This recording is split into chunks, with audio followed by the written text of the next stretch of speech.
मध्य प्रदेश के शिवपुरी में एक चौंकाने वाला मामला सामने आया है, जहां अस्पताल में एक कोविड मरीज की ऑक्सीजन सप्लाई बंद कर दी गई, जिससे उसकी जान चली गई।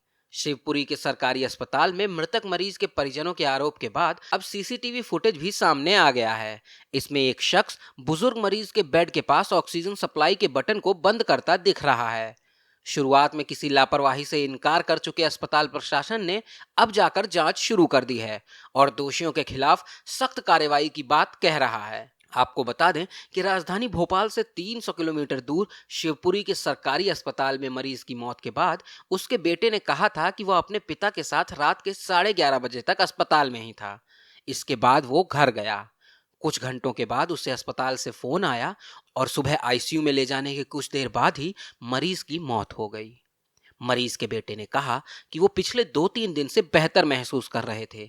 वो खाना खा रहे थे और उनका स्वास्थ्य बेहतर हो रहा था। गुरुवार रात स्टाफ ने ऑक्सीजन सप्लाई बंद कर दी। मुझे सुबह में फोन आया। जब मैं अस्पताल पहुंचा तो स्टाफ ने कहा कि उन्हें ऑक्सीजन दी जाए। उन्होंने इनकार कर दिया। इसके बाद मैं उन्हें आईसीयू में ले गया, लेकिन 15 मिनट के भीतर ही उनकी मौत हो गई। अब इस घटना का 1 मिनट का सीसीटीवी फुटेज सामने आया है, जिसमें एक बुजुर्ग व्यक्ति बिस्तर पर कुछ बेचैन सा दिखता है। बिस्तर के पास खड़ा एक स्वास्थ्यकर्मी अपने एक दूसरे सहयोगी को बुलाता है। उनमें से एक क्लिप के अंत में बटन को दबाता दिख रहा है। दोनों ही स्वास्थ्यकर्मियों ने पीपीई किट नहीं पहना हुआ है।